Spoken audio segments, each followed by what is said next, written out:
नमस्कार दोस्तों, आपका बहुत बहुत स्वागत है एक कदम अध्यात्म की ओर में। रामायण का एक प्रमुख चरित्र है रावण। रावण लंका का राजा था। वह अपने 10 सिरों के कारण दशानन के नाम से भी जाना जाता था। रावण के जीवन से जुड़ी कई कथाएं हैं। उसे कई ऋषि मुनियों और कई लोगों से श्राप भी मिले थे। आइए जानते हैं ऐसी ही एक कहानी जिसमें इक्ष्वाकु वंश के राजा अनरण्य ने रावण को श्राप दिया था। आइए जानते हैं कि राजा अनरण्य ने रावण को क्यों श्राप दिया।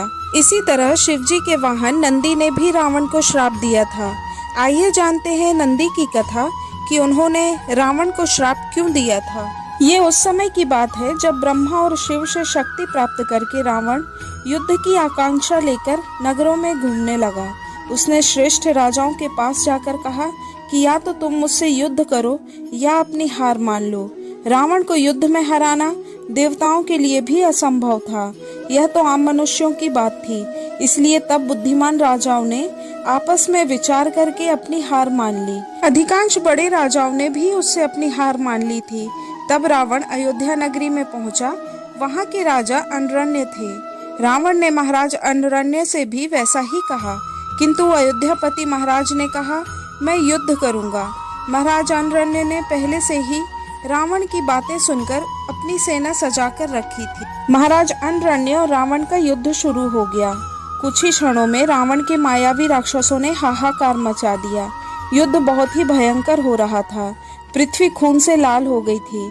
महाराज अनरण्य ने रावण के सिर में 800 बाण मारकर उसे घायल करने का सोचा, किंतु उन बाणों से रावण को खरोच तक न लगी।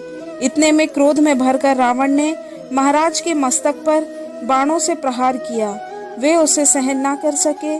घायल होकर राजा पृथ्वी पर गिर गए। तब रावण ने उनका बहुत ही अपमान किया, उनकी हंसी उड़ाई।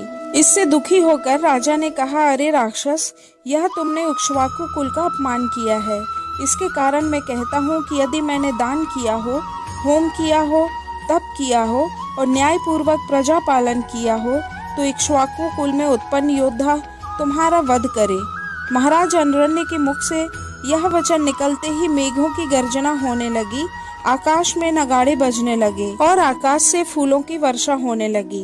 इसके बाद महाराजा अनरण्य स्वर्ग सिधारे और रावण भी वहां से चला गया। आगे चलकर इक्ष्वाकु कुल में राजा दशरथ के यहाँ श्री विष्णु भगवान ने श्री राम के रूप में अवतार लिया, जिन्होंने रावण का वध किया। इसी तरह शिवजी के वाहन नंदी बैल ने भी रावण को श्राप दिया था।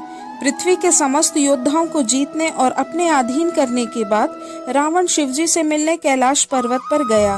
पौराणिक कथा के अनुसार कैलाश पर्वत पर रावण ने नंदी को देखा और जोर जोर से हंसने लगा। रावण ने नंदी से कहा कि तुम्हारा स्वरूप देखो कैसा है, तुम वानर की शक्ल जैसे लग रहे हो। रावण के उपहास से नंदी को क्रोध आ गया और अपने अपमान के बदले रावण को श्राप दे दिया। नंदी ने कहा कि तुमने मेरा वानर कहकर उपहास उड़ाया है। एक दिन वानर ही तुम्हारे सर्वनाश का कारण होगा। और श्री राम जी की सेना वानर सेना ही थी। जब रावण से श्री राम जी का युद्ध हुआ तब इन्हीं वानरों ने उनकी सहायता की थी।